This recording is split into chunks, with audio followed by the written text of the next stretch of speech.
नमस्कार, स्वागत है आपका CNBC आवाज पर। मैं हूं आपके साथ मनोज श्रीवास्तव। एक बार फिर हम लेकर हाजिर हैं आपके लिए खास शो, जिसमें मिलेंगे आपके निवेश से जुड़े सवालों के सटीक जवाब। आपके निवेश और ट्रेडिंग से जुड़े सभी सवाल आप हमें 7045220000 पर व्हाट्सएप कर सकते हैं। आपका पसंदीदा शो फेसबुक और एक्स पर लाइव है और आप यहां भी हमें सवाल भेज सकते हैं। शो के दौरान सोशल मीडिया पर आपके भेजे सवालों पर हमारे एक्सपर्ट लाइव जवाब देंगे।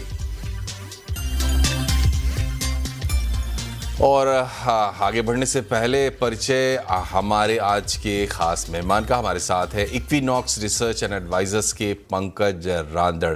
पंकज जी, बहुत बहुत स्वागत है आपका। धन्यवाद सर। और पंकज जी से सवाल जवाब शुरू करें इससे पहले बताएं आज के मार्केट का हाल। तो ग्रीनलैंड पर ट्रंप ने अपने रुख में नरमी दिखाई और भारत के साथ अच्छी डील की बात भी कही। इससे बाजार का मूड भी फ्रेश हो गया। सेंसेक्स निफ्टी बढ़त के साथ बंद हुए हैं। मिड कैप स्मॉल कैप शेयरों में भी अच्छी खासी खरीदारी रही। बाजार में कैसा रहा बाकी कारोबार, बता रही कंचन नौटियाल।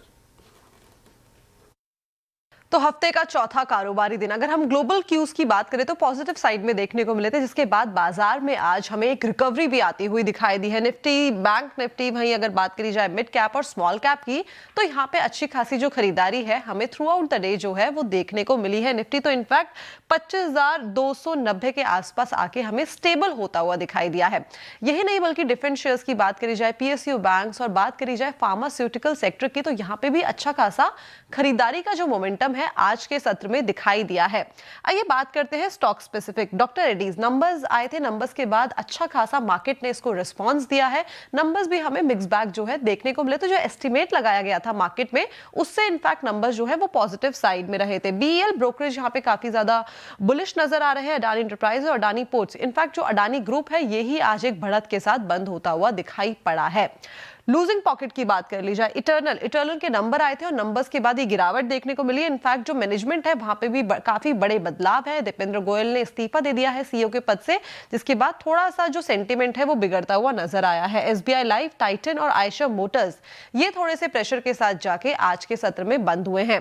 बात करी जाए मिड कैप की, तो बैंक ऑफ इंडिया नंबर्स आए, नंबर्स के बाद ये रिफ्लेक्शन आया है। सोना BLW नंबर्स आने वाले हैं, उससे पहले ये रिफ्लेक्शन इंडियन बैंक और APL अपोलो ट्यूब्स में अच्छा खासा इजाफा आज के सत्र में देखा गया है। लूजिंग पॉकेट की बात करी जाए तो Kalyan jewellers, Tata communication, Hindustan zinc, AB fashion and retail में आज थोड़ा सा प्रेशर जो है वो देखने को मिला है। इनफैक्ट जितनी भी ज्वेलरी स्टॉक्स है वहां पे भी ग्लोबल क्यूज के चलते एक प्रेशर जो है वो बाउंड अप होता हुआ नजर आया। लेकिन हम देख रहे थे कि लगातार एक जो गिरावट है वो आज थोड़ी बहुत थमती हुई नजर आई है।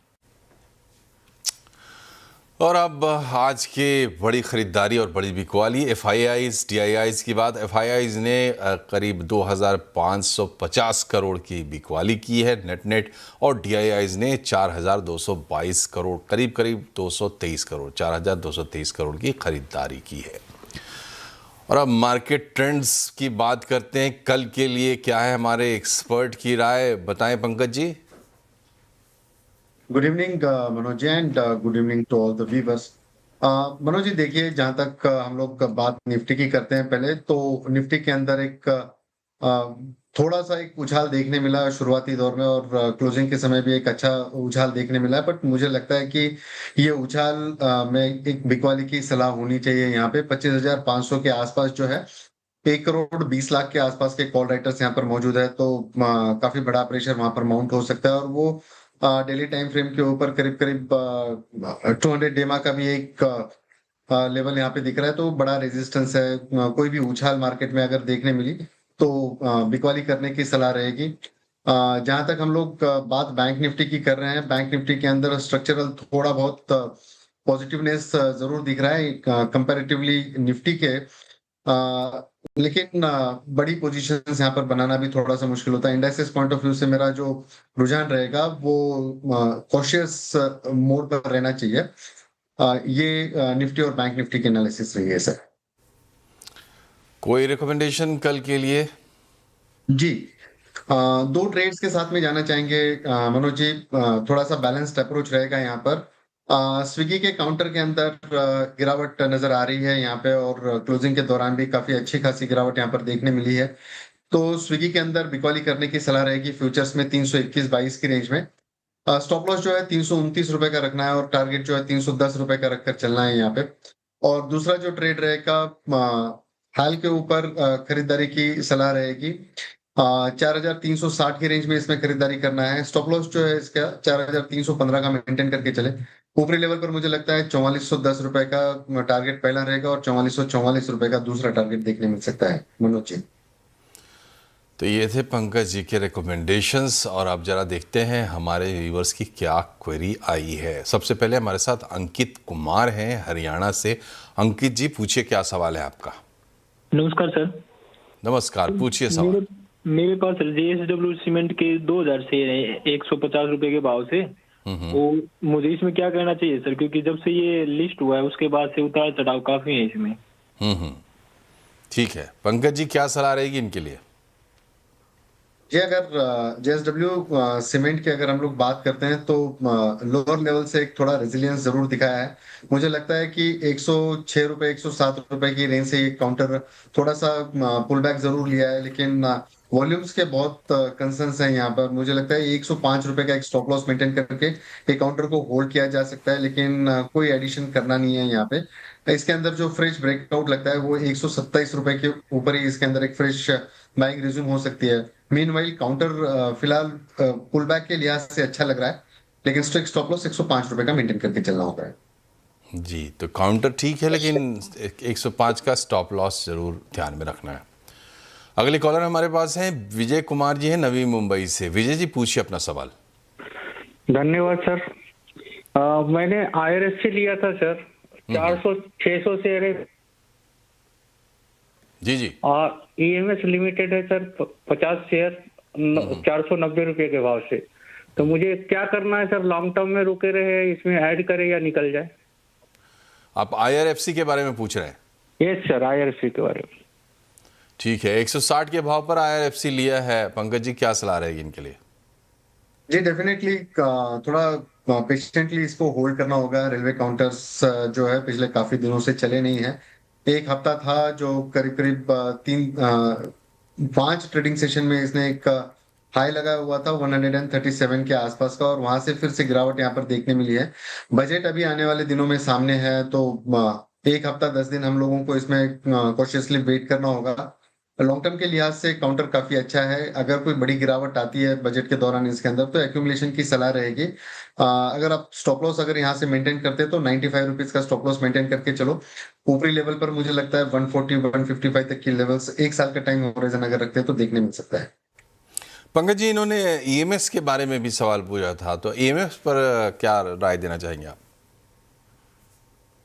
जी देखिए डेली टाइम फ्रेम के ऊपर लोअर लोज के फॉर्मेशन यहाँ पर देखने मिल रहे हैं।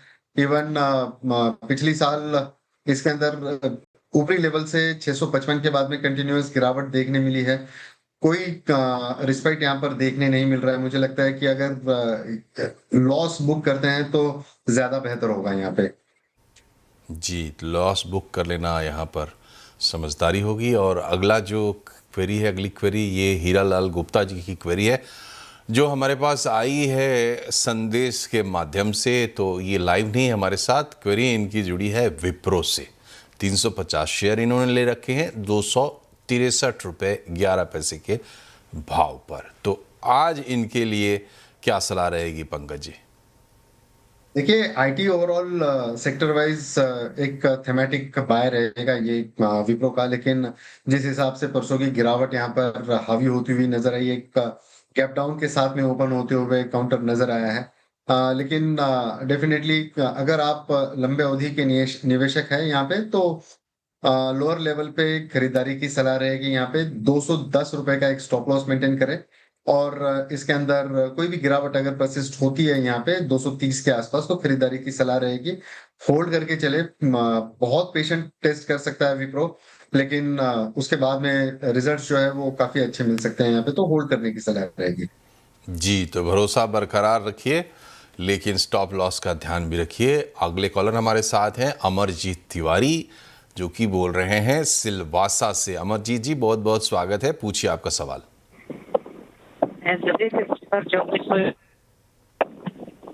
158.49 के रेट है, जी जी, मैं मैं इसमें क्या कर सकता हूँ, होल्ड करूँ या?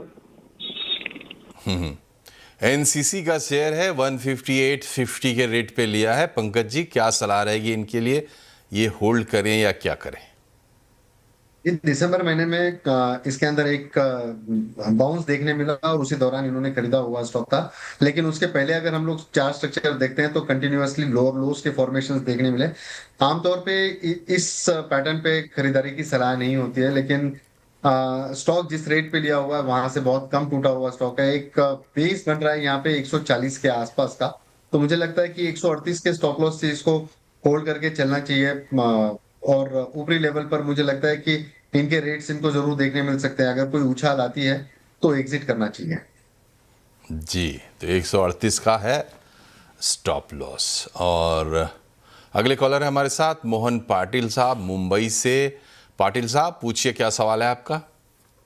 सर, मैंने अदानी विलमार के शेयर्स लिए हैं 380 के रेंज में, 360 375 के रेंज में, और अभी वो बहुत डाउन चल रहा है। 40 शेयर्स है मेरे पास, तो अभी क्या करना चाहिए उसमें? होल्ड करूं, बेच दूं, क्या वेट करूं? अदानी विल्मर, पंकज जी। देखिए, जिस हिसाब से चार्ट स्ट्रक्चर दिख रहा है बहुत डिस्ट्रक्टिव है चार्ट स्ट्रक्चर, और बहुत इंपॉर्टेंटली हम लोगों को मॉनिटर करना चाहिए यहाँ पे वॉल्यूम्स की एक्टिविटी। वॉल्यूम भी बहुत ज्यादा श्रिंक होते हुए यहाँ पे नजर आ रहे हैं पिछले काफी दिनों से। तो मुझे लगता है कि अगर आप इसको होल्ड करना चाहते हैं तो इसको जरूर होल्ड करके चल सकते हैं, लेकिन स्टॉप लॉस बेहद करीब का यहाँ पर देखने मिल रहा है 204 रुपए के आसपास का। अगर 204 की लेवल टूटती है तो स्ट्रक्चरल डैमेज इस काउंटर में देखने मिल सकता है। अगर आप ये काउंटर छोड़कर किसी और काउंटर में अगर निवेश करते हैं तो वो ज्यादा बेहतर होगा। तो फिलहाल के लिए इसमें एग्जिट करने की सलाह रहेगी। जी, एग्जिट करने की सलाह है, और बने भी रहेंगे तो 204 बिल्कुल करीब है। तो देख लीजिए क्या करना है। और अगले कॉलर हमारे साथ हैं वरुण। वरुण, पूछिए, क्या सवाल है आपका? मुझे दो स्क्रिप्ट के बारे में, कंपनी के बारे में जानना है। मेरा बहुत इन्वेस्टमेंट है, एक ABFRL में है और दूसरा उत्कृष्ट बैंक में है। ओके, तो ABFRL में 700 शेयर हैं 82 के भाव पर, और उत्कर्ष स्मॉल फाइनेंस में 5750 शेयर हैं 20 रुपए के भाव पे। पंकज जी, क्या सलाह रहेगी? पहले उत्कर्ष स्मॉल फाइनेंस की अगर बात करें तो। जी सर, उत्कर्ष स्मॉल फाइनेंस की अगर हम लोग बात करते हैं सर, यहाँ पे एक रेजिलियंस जरूर लोअर लेवल से दिख रहा तो जरूर है। यहाँ पे डेली टाइम फ्रेम के ऊपर इसमें जो स्टॉप लॉस यहाँ पे मेंटेन करके चलना चाहिए वो 12 रुपए 10 पैसे का होल्ड करके चले। काउंटर लंबी अवधि के लिए रख सकते हैं, हालांकि इसके अंदर भी वॉल्यूम्स के कंसर्न जरूर आते हैं। और रेट पॉइंट ऑफ व्यू से अगर हम 1 रुपया 1.5 रुपए भी अगर इसके अंदर बढ़ता है तो करीब करीब 10 रुपए की उछाल यहाँ पर देखने मिलती है। 15 रुपीज 20 पैसा के ऊपर, 15 रुपए 20 पैसा के ऊपर एक बड़ा ब्रेकआउट यहाँ पर नजर आ रहा है। तो मुझे लगता है 12 रुपए 10 पैसे के हिसाब से इसको स्टॉप लॉस मेंटेन करके ऊपरी लेवल के लिए होल्ड करना चाहिए। मेरे हिसाब से ये काउंटर होल्ड रहेगा। जी, और दूसरा काउंटर इन्होंने ABFRL बोला था। जी, ABFRL का रेट अभी फिलहाल 63.70 के आसपास चल रहा है। RSI इसका डेली टाइम फ्रेम के ऊपर 20 के आसपास दिख रहा है। पिछले 3 दिनों में इसके अंदर गिरावट में काफी स्ट्रॉन्ग सेलिंग विटनेस हुई है यहाँ पे वॉल्यूम के साथ में। तो हो सकता है यहाँ से और भी थोड़ा गिरावट देखने मिले, लेकिन ये काउंटर मेरे कुछ चंद काउंटर्स जिनमें जो है पसंदीदा काउंटर्स आ रहा है। और 58 की रेंज में अगर ये काउंटर कहीं भी देखने मिले तो मुझे लगता है कि थोड़ा सा एक्यूमुलेशन एक जोन किया जा सकता है वहां पे 55 से 58 की रेंज में, और एक शार्प स्टॉप लॉस यहाँ पे मेंटेन करके चले 51 के आसपास का। इसके अंदर जब भी उछाल देखने मिलेगी मुझे लगता है कि 72 रुपए 50 पैसे और 80 रुपए तक के टारगेट्स यहाँ पर देखने मिल सकते हैं। जी, तो 72 और 80 का टारगेट है, लेकिन स्टॉप लॉस भी है 50 के आसपास। ब्रजेश कुमार है हमारे साथ बिहार से। ब्रजेश जी, किस शेयर से जुड़ा, क्या सवाल है आपका? जी sir, good evening sir, thank you. जी, पूछिए अपना सवाल। जी सर, मेरा सवाल ये था कि सर मैंने लेटेंट व्यू बाई किया हुआ है 472 रुपीज पे, और मेरे से गलती ये हुई है कि मैंने इसको MTF में बाई किया है और उसको एवरेज भी कर लिया है डिप में। ऑलमोस्ट मेरा पास अभी टोटल क्वांटिटी है 800, 472 के प्राइस पे। 472 के प्राइस पे लिया था 800 शेयर्स। एवरेज करते करते 472 हो गया उसका। ओके, एवरेज प्राइस है ये 800 शेयर्स में। पंकज जी क्या सलाह रहेगी इनके लिए? देखिए Latent जी, पर्टिकुलर ये स्टॉक की जो तासीर है काफी एग्रेसिव टाइप का ये स्टॉक है यहाँ पे, लेकिन वॉल्यूम के कंसर्न्स इसके अंदर हर वीक दर वीक में यहाँ पे देखने मिलते हैं, लेकिन लोअर लेवल से आरएसआई के अंदर एक पॉजिटिव डाइवर्जन यहाँ पे नजर आ रहा है। डेफिनेटली इन्होंने जैसे कहा अभी कि एमटीएफ में इन्होंने ये स्टॉक खरीदा हुआ है, तो जो इंटरेस्ट का जो रेट है वो भी इसके अंदर ऐड होता है, तो स्टॉक की जो वैल्यू है वो इंक्रीज हो जाती है परचेज प्राइस वहां पे। तो मुझे लगता है कि ये स्टॉक के अंदर अच्छा खासा रेजिलियंस जरूर देखने मिल सकता है। इसको होल्ड करने की सलाह रहेगी, और स्टॉप लॉस जो है थोड़ा दूर का देखने मिल रहा है यहाँ पर। मुझे लगता है 370 के आसपास का एक स्टॉप लॉस मेंटेन करके चलना चाहिए। जब भी ये काउंटर के अंदर तेजी आती है तो अच्छी खासी तेजी देखने मिल सकती है। ऊपरी लेवल पर मुझे लगता है कि 460 490 तक के लेवल्स यहाँ पर देखने मिल सकते हैं। बाकायदा इसमें 1 साल तक का टाइम होराइजन होना चाहिए। जी, तो 370 का स्टॉप लॉस, लेकिन 380 का आश्वासन भी है, बने रहिए, ये सलाह है। विवेक टोटे साहब है हमारे साथ पुणे से। विवेक जी क्या सवाल है आपका? नमस्ते मनोज सर, पंकज सर, मेरा नाम विवेक है, मैं पुणे से हूँ। सर मेरा सवाल है नेटको फार्मा पे। 34 शेयर्स है सर मेरे पास नेटको फार्मा के, एट द रेट ऑफ 1141 के भाव पे, और अब क्या कर सकता हूँ मैं? 1 साल से होल्ड कर रहा हूँ, क्या कर सकता हूँ? मैं बेच सकता हूँ या एवरेज कर सकता हूँ? ठीक है, नेटको फार्मा पंकज जी। जी, देखिए ये काउंटर पिछले 2 हफ्तों से ये 200 डेमा के नीचे ट्रेड कर रहा है। वॉल्यूम्स भी अच्छे खासे श्रिंक होते हुए नजर आए हैं, लेकिन काउंटर की तासीर जो है वो काफी पॉजिटिव नजर आती है। फार्मा एक थेमेटिक सेगमेंट हो जाता है, लेकिन फिलहाल चल नहीं रहा है ये काउंटर, लेकिन होल्ड करने की सलाह रहेगी। Over the period of time ये काउंटर दोबारा अच्छा करने की उम्मीदें हैं। मुझे लगता है कि 860 के ऊपर इसके अंदर एक काफी स्ट्रॉन्ग ब्रेकआउट यहाँ पर विजिबल हो सकता है, तो 860 के लिए इसको होल्ड करना चाहिए। जैसे ही 860 क्रॉस करेगा, मुझे लगता है कि काउंटर काफी बढ़िया परफॉर्म कर सकता है। रिसेंट हाइज इसके जो है 960 के आसपास के हैं, तो एवरेज जरूर कर सकते हैं। और यहाँ से मुझे लगता है कि स्टॉप लॉस की जो रेंज होनी चाहिए वो 810 के आसपास की मेंटेन करनी चाहिए डेली टाइम फ्रेम के ऊपर। चलिए, तो यहाँ थोड़ा सा हम लगाते हैं ब्रेक, लेकिन फ़ोन पर हमारे साथ और भी कॉलर्स हैं और उनकी क्वेरीज क्या है सॉर्ट आउट करेंगे। छोटे से ब्रेक के बाद बने रहिए हमारे साथ की क्वेरीज और पंकज जी के जवाब। और अगले कॉलर हमारे साथ मध्य प्रदेश से हैं सतीश मोदक साहब। सतीश जी, बहुत बहुत स्वागत है आपका CNBC आवाज़ पर। बताएं क्या क्वेरी है आपकी? पास एस बैंक के 1000 शेयर है,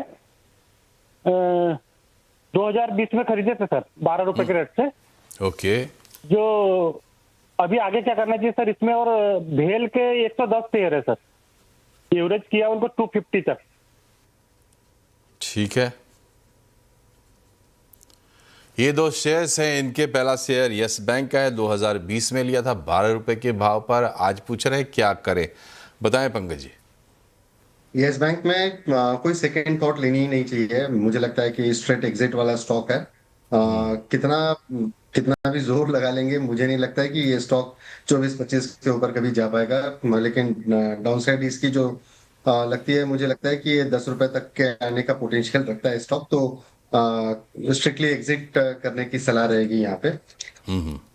और दूसरा स्टॉक इन्होंने कहा BHEL का।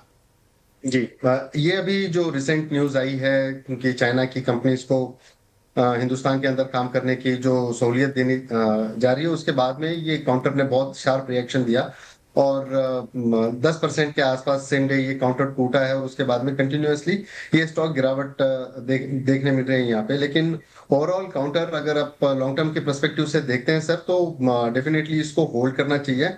मेरे ख्याल से इसके अंदर 320 रुपए तक के टारगेट वापस रीएस्टैब्लिश हो सकते हैं। स्टॉप लॉस जो है निचली लेवल पर मुझे लगता है कि 230 का मेंटेन करके चले। अगर at any point in time 240-45 की रेंज में अगर ये काउंटर मिलता है तो ऐड करने की सलाह रहेगी यहाँ पे, और पेशेंटली इसको होल्ड करें। जब तक ये वीकली टाइम फ्रेम के ऊपर 230 का लेवल नहीं तोड़ता है, तब तक इसके अंदर से बाहर नहीं निकलना चाहिए। जी, तो 230 तक तो आप सेफ हैं इसमें, और लॉन्ग टर्म के लिए लिया है तो, और 250 पर लिया है, 251 पर अभी भी है। स्थिति आपके सामने साफ है। संतोष सिंह साहब हमारे टाटा नगर से। संतोष जी, पूछिए, क्या सवाल है आपका? हाँ, गुड इवनिंग सर। मेरा सवाल Lodha developers 1200 at the rate 2000 quantity है और त्रिवेणी इंजीनियरिंग है 494 पे 7260 क्वांटिटी हैवी क्वांटिटी है। यूज लॉस में हूँ। अभी क्या एवरेज करना चाहिए या वेट करना है? कब एग्जिट करना है? त्रिवेणी इंजीनियरिंग 400 तक गया भी बाउंस बैक में, बट मैं नहीं निकल पाया just 15 days 20 days before sir. तो दो हैं स्टॉक इनके पास, लोढ़ा डेवलपर्स भी है और त्रिवेणी इंजीनियरिंग भी है। क्या सलाह रहेगी पंकज जी? देखिए, जहां तक बात लोढ़ा की है, अनडाउटेबली ये काउंटर पिछले 2 हफ्तों से ये करीब बड़ी गिरावट दिखा रहा है। 1130 से लेकर 935 930 की 940 की रेंज है, तो एक बड़ी गिरावट यहाँ पर जरूर देखने मिली है। लेकिन काउंटर काफी स्ट्रांग है, ये डेफिनेटली आपको आपके रेट्स जरूर दे सकता है। मुझे लगता है कि अगर एवरेज करने की बात है तो ये काउंटर के अंदर डायरेक्शनल एवरेज करना चाहिए। ये अभी गिरावट है, तो एक बार गिरावट इसकी कंप्लीट हो जाने दो। मुझे लगता है कि ये 880 890 के आसपास इसकी गिरावट कहीं ना कहीं थमनी चाहिए, और ये ओवरसोल्ड जोन में है। काउंटर आरएसआई करीब करीब 24-25 के आसपास दिख रहा है, तो मार्केट के अंदर थोड़ा बहुत भी अगर रिस्पेक्ट देखने मिला तो ये काउंटर काफी अच्छा परफॉर्म कर सकते हैं। तो डेफिनेटली इसको होल्ड करने की सलाह रहेगी।